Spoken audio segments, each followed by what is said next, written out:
Hello welcome back. August 15 സ്കൂളിൽ നിന്ന് കിട്ടിയിട്ടുണ്ടായിരുന്ന ഒരു ഓർഡറിന്റെ വിശേഷമായിട്ടാണ് ഇപ്പോൾ ഞാൻ വന്നിട്ടുള്ളത്. ആഗസ്റ്റ് 15 അന്നത്തെ ഒരു മിനി വ്ളോഗൊക്കെ ഞാൻ അപ്ലോഡ് ചെയ്തിട്ടുണ്ട്. അപ്പോൾ കാണാത്തവരുണ്ടെങ്കിൽ അതൊന്ന് കണ്ടു നോക്കണം കേട്ടോ.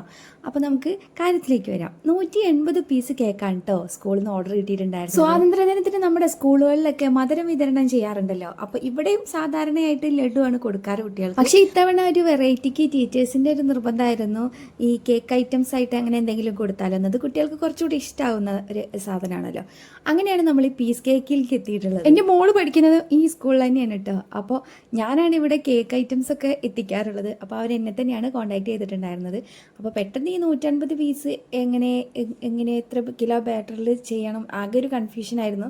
പക്ഷേ അടിപൊളിയായിട്ട് എനിക്കിത് ചെയ്ത് കൊടുക്കാൻ വേണ്ടി പറ്റിയിട്ടുണ്ടായിരുന്നു. ടോട്ടൽ നമ്മൾ 5 കിലോ കേക്കാണ് കേട്ടോ ചെയ്തിട്ടുണ്ടായിരുന്നത്. 1.5 കിലോ കേക്ക് ബാറ്ററി 2 കിലോയുടെ കേക്ക് ടിന്നിൽ ഒഴിച്ചിട്ട് 2 തവണയായിട്ട് ബേക്ക് ചെയ്തെടുത്തു. ആ 2 കേക്കുകൾ നമ്മൾ 3 ലെയറായിട്ട് കട്ട്, അത് നമ്മൾ 2 ലെയർ വീതമുള്ള 3 കേക്കുകളാക്കി മാറ്റി. ബാക്കിയുള്ള 2 കിലോ ബാറ്ററി നമ്മൾ ഓരോരോ തവണയായിട്ട് 2 കിലോയുടെ മോൾഡിൽ ഒഴിച്ചിട്ട് ബേക്ക് ചെയ്തെടുത്തു. ആ കേക്ക് നമ്മൾ 2 ലെയറായിട്ട് കട്ട് ചെയ്തിട്ട് 2 കേക്കാക്കി. അങ്ങനെ ടോട്ടൽ നമ്മൾ 5 കേക്ക് ചെയ്തിട്ടുണ്ടായിരുന്നു. ഒരു കേക്കിൽ നിന്ന് നമുക്ക് കിട്ടിയിട്ടുണ്ടായിരുന്നത് 36 പീസാണ്. അങ്ങനെ 5 കേക്കിൽ നിന്നും കൂടെ ടോട്ടലായിട്ട് നമുക്ക് 180 പീസ്. ക്രീം വളരെ കുറവ് മതി എന്ന് പറഞ്ഞുകൊണ്ട് തന്നെ ആ ഒരു ഐറ്റത്തിൽ തന്നെ കേട്ടോ കേക്ക് ചെയ്തിട്ടുണ്ടായിരുന്നത്. പിന്നെ കളറും ഞാൻ ഒഴിവാക്കിയിട്ടുണ്ടായിരുന്നു.